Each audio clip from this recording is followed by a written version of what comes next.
श्री हरिवंश गुरुदेव, आपके चरणों में कोटि कोटि प्रणाम। गुरुजी, मैं श्री जी की कृपा से 1 वर्ष से आपको सुन रहा हूँ।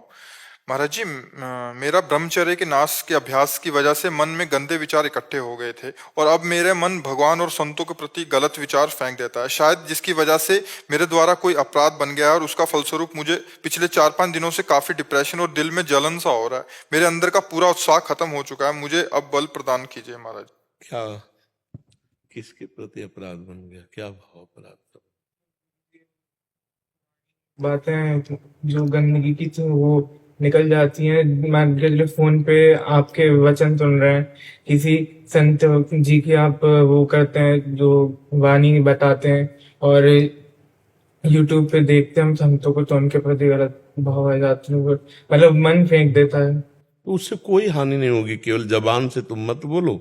जैसे मन एक पागल आदमी है इस समय, मन कोई अच्छा थोड़ी है, मन गंदा है ना। वो भगवान के प्रति भी गंदा सोच सकता है, वो गुरु के प्रति भी सोच सकता है, किसी के प्रति। पागल आदमी जैसे नहीं, तो पागल आदमी का विश्वास नहीं। तो मन को इस समय तुम पागल आदमी की तरह देखो। वो तुम्हारे ऊपर अटैक तभी करेगा जब तुम उसको स्वीकृति दे दोगे। वो उसका एक काम है, डरना नहीं चाहिए। बहुत सुलझ के हमारी बात को समझना। मन का काम है एक दुकानदार की तरह तुम्हारे सामने पेश करना हर चीज, बुरी से बुरी, गंदी से गंदी, अच्छी से अच्छी। ऐसा नहीं कि बुरी चीज ही पेश करता हो। अगर वो तुम्हें सहयोग न देता तो तुम यहाँ आ ही नहीं सकते थे। मन ने सहयोग दिया ना, चलो हम चलते हैं, तुम्हारा सहयोग करते हैं, चलो सत्संग में, तो सहयोग किया ना मन। तो ऐसा नहीं है कि मन केवल गंदा ही सहयोग करता है, ऐसा नहीं। वो सहयोग न करे तो आप वृंदावन आ ही नहीं सकते, उसी के सहयोग से आप आए हैं। हमको ये देखना है कि मन हमारे सामने एक व्यापारी की तरह सामग्री पेश करता है। देखो तुम इसे भोगोगे सुखी हो जाओगे, देखो ऐसा है, देखो ना तुम वो बहुत गंदा है, देखो शायद वो ऐसा करता होगा, शायद वो उसका काम है पेशगी करना, और आपका काम है रिजेक्ट करना। नहीं नहीं नहीं नहीं, आप सुन, नहीं, राधा राधा राधा राधा, ठीक हो जाएगा। उसकी गंदगी का प्रभाव आप पर तब पड़ेगा जब आप स्वीकार कर लेंगे। आप स्वीकार नहीं करेंगे तो कोई प्रभाव नहीं पड़ेगा और वो साफ होता चला जाएगा। तो आप डिप्रेशन में क्यों पहुंच रहे हैं? क्या परेशानी?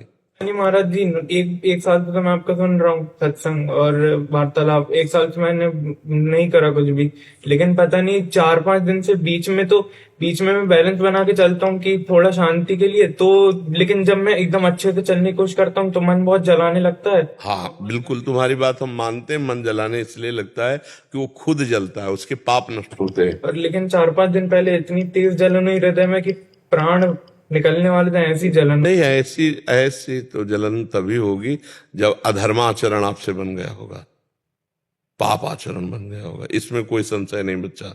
जब तक पाप आचरण नहीं बनेगा तब तक ऐसी, क्योंकि तुम पवित्र हृदय के हो ना, भगवान नाम जपते हो, भगवत मार्ग में चलना चाहते हो। गंदे बच्चे होते तो बिल्कुल जलन ना होती। अच्छे बच्चे हो तो तुम्हारे द्वारा कोई गलती हुई, आप उसे जानते हैं, आप जानते हैं। मतलब मेरे को लग रहा है कि नहीं, लग नहीं रहा है।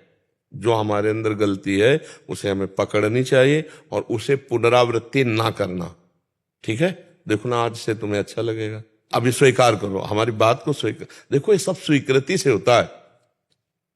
तुम हृदय नहीं हो, तुम भगवान के स्वरूप हो। तुमने इसमें अपनापन कर लिया है, अपनापन करने के कारण तुम जल रहे हो। अभी राधा राधा राधा राधा, और जब हमने कह दिया सब क्लियर, अब तुम्हें जलना नहीं है। ठीक, मान लो जैसे हमसे गलती हो गई और हम तुमसे कह रहे हैं कि जाओ, अब कोई गलती नहीं, आगे से गलती मत करना।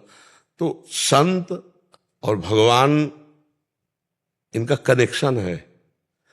भगवान अपना ही वचन विसार सकते हैं लेकिन अपने संत के नहीं। अपनो परण विसार भगत को पूरो परण निभाऊं। तो जैसे हम तुमसे कह देंगे अच्छा यार जाओ सब माफ, तो पक्का समझो तुम्हें कोई दंड नहीं भोगना पड़ेगा, सब माफ हो जाएगा। क्योंकि वो मेरा पावर नहीं है, मेरे प्रभु का पावर है। कि भगवान से प्रभु, और वो वचन कह भी रहे हैं कि सर्वधर्मान परित्यज्य मामेकम शरणम ब्रज अहम त्वाम सर्व पापेभ्यो मोक्षयिष्यामि मां। तो मान लो आप पूर्ण शरणागत नहीं हो पा रहे, लेकिन आप हमारे पास आए हो ना, तो हमारी तो शरणागति है ना, तो हम अपनी शरणागति के पावर से आपकी बात की पहुंचाते। तो अब आपकी जलन नहीं होनी चाहिए, अब आप बिल्कुल अपने को क्लियर मानिए, और मन का चक्कर जो नाना प्रकार के प्रपंच फेंकता है ना, उसको अस्वीकार करते रहिए और प्रसन्न राधा राधा अभी शुरू करो तो अभी अच्छा लगेगा, ठीक है ना। अब डिप्रेशन वाली बात या परेशानी वाली बात बिल्कुल नहीं है। अगर आप पुनः स्वीकार करते हो तो फिर मेरी बातों का महत्व नहीं है आपके अंदर।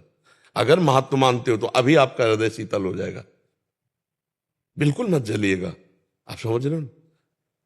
चाहे जितना बड़ा अपराध बन जाए, है तो हम बच्चे ही ना, प्रभु के बच्चे हैं।